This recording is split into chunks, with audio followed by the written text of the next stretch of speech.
Grabar, estamos grabando. Ya está.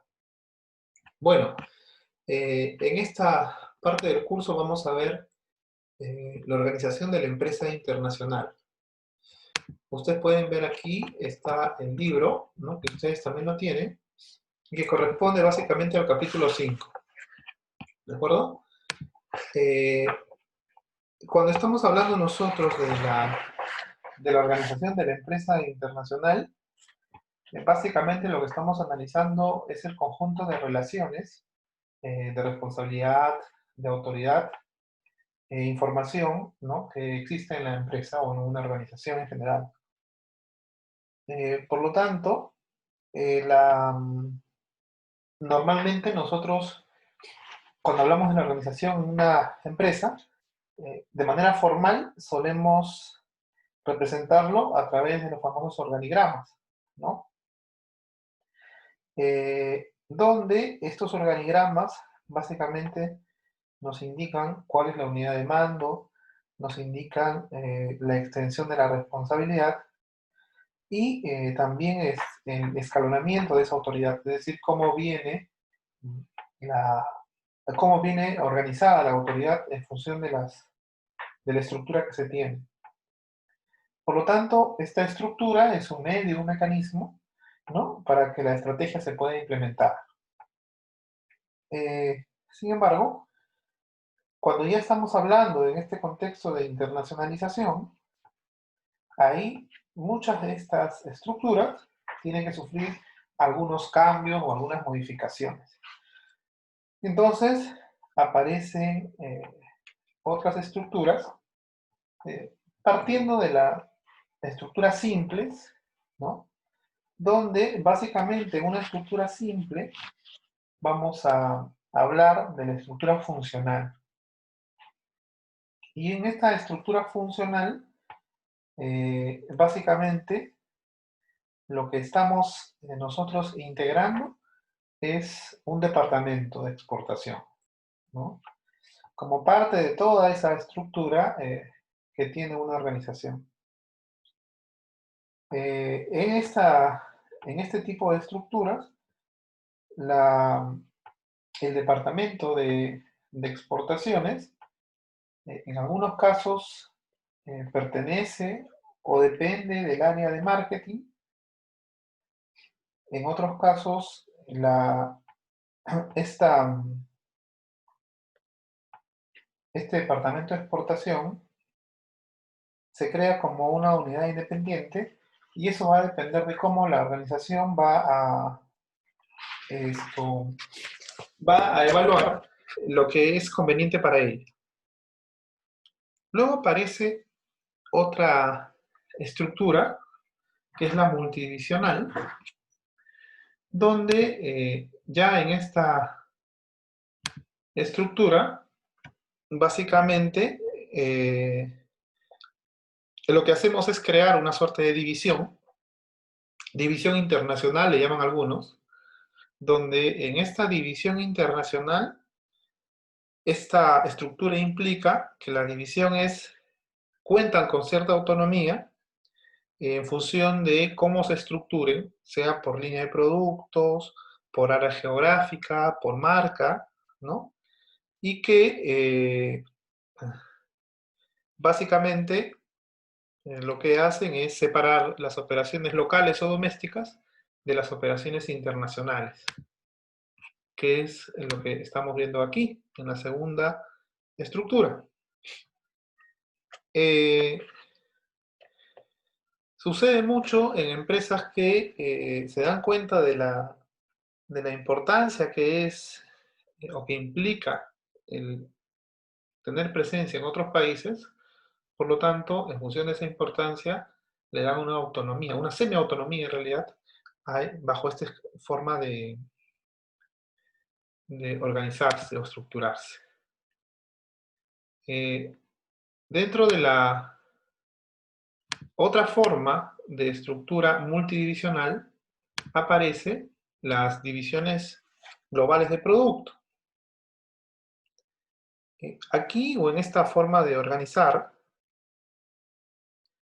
básicamente se da una suerte de especialización global por un lado y el alcance de economías de escala. Y entonces, en ese contexto, eh, se tiene que tomar en cuenta que la empresa tiene cierta cantidad considerable de ventas, o sea, estamos hablando de un tamaño, ¿no?, en las ventas mundiales. Por otro lado, implica también separar las, los distintos tipos de clientes que tienen en función de los mercados en los que se encuentran, y también los directivos tienen que ser personas con cierta experiencia para poder manejar bajo esta estructura. Y claro, no hay cierta libertad, como en el caso anterior, donde esto permite básicamente el hecho de tener cierta independencia, ¿no?, en los procesos de producción que se requieren para las ventas en estos mercados.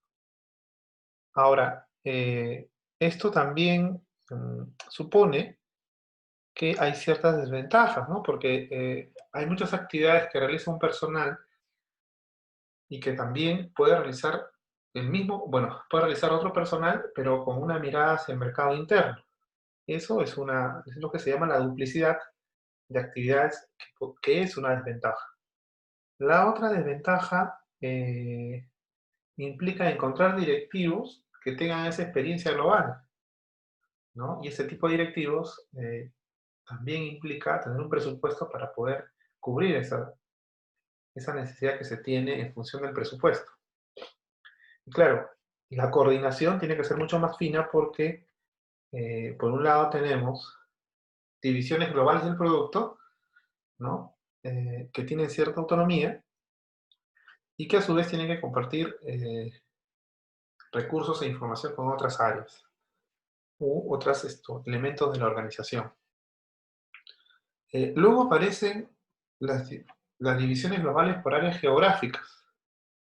Y aquí, obviamente, la empresa tiene que tener un gran número de estructuras o presencia en muchos mercados, donde podemos ver que estas empresas que tienen esa presencia en muchos mercados, lo que básicamente hacen es tratar de cubrir con esta presencia en muchos mercados sobre la base de esta forma de división. Sin embargo,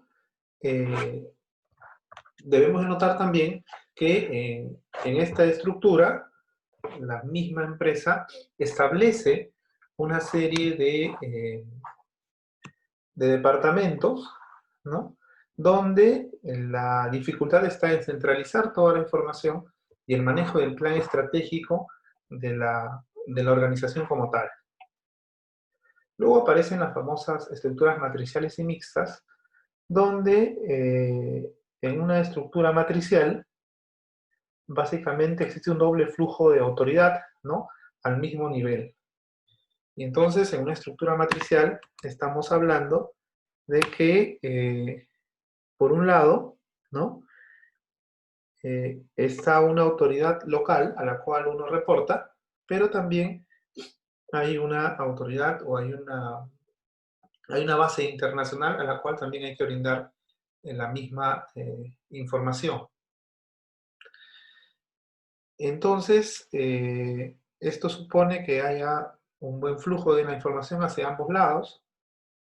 Sin embargo, el hecho de que exista una doble autoridad para esta estructura puede suponer eventualmente algún tipo de situaciones que puedan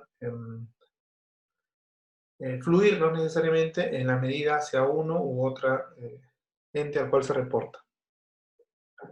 Y luego aparecen las estructuras mixtas, ¿no?, donde hablar de esta estructuras mixtas básicamente supone trabajar bajo una situación particular o una situación temporal, básicamente como consecuencia de adaptar algunos de los componentes de la organización o algunas partes de la organización al mercado, ¿no?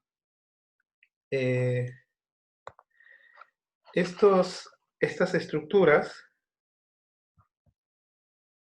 bueno, permiten generar economías de escala, me refiero a la estructura mixta, permiten la especialización también. Sin embargo, esta especialización y esta reducción de costos muchas veces se da sin tomar en cuenta en los objetivos estratégicos de la organización. Y hoy por hoy aparecen los nuevos diseños de estructurales, ¿no? Como son la organización virtual y la organización federal, que es lo que ustedes visualizan aquí. Una organización virtual, básicamente, lo que busca es crear intereses mutuos en una red, ¿no? Y que esta red sea dinámica, ¿no? Para poder interactuar o responder a las necesidades que el mercado pueda tener. Y en función de eso, una organización virtual también se conoce como una organización hueca o una organización en red. Básicamente aquí lo que hacemos es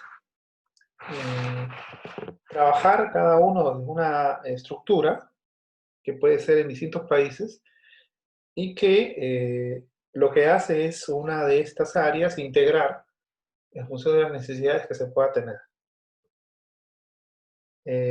Luego aparece la otra estructura, que es la organización federal, ¿no? Donde básicamente hay una pequeña organización central que proporciona el liderazgo y la planificación global a las otras áreas, ¿no?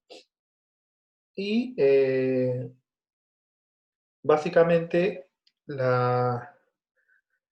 en nuestro caso, en muchas realidades, es lo que se conoce como la central o la matriz, ¿no? de grandes grupos empresariales, ¿no? Y eso es lo que se conoce como una organización federal. Luego aparece lo que nosotros hemos notado, ¿sí? Aquí el tema del ajuste, ¿no? El ajuste estructural a la estrategia de crecimiento. Básicamente, aquí lo que estamos hablando es que esta estructura, me refiero a una empresa que sale a muchos mercados, tiene que ajustar de manera constante cómo se va a dar esa interacción, porque el crecimiento que tiene la organización lleva a que la misma tenga que ir adecuándose de manera permanente. En algunos casos empezarán con una organización, con una estructura simple, funcional, tal vez multidivisional, en cualquiera de las formas que hemos visto, ¿no? O eventualmente podrían desarrollar una organización virtual o federal, dependiendo de cómo se va dando el crecimiento. Y entonces para eso hay ciertos mecanismos, ¿no? De coordinación y control. Esos mecanismos de coordinación y control en empresas multinacionales están dados básicamente a través de la centralización, la formalización, la socialización y los procesos de control.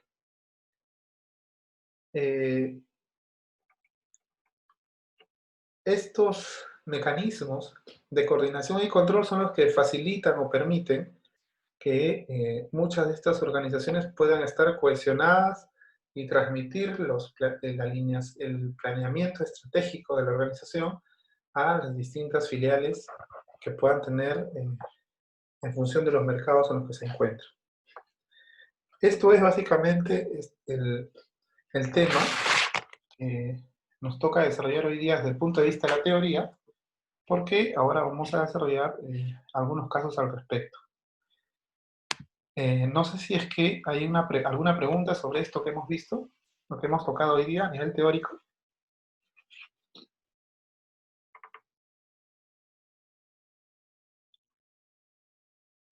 ¿No? ¿Ninguno? Bueno, entonces pasamos a desarrollar el caso, ¿sí?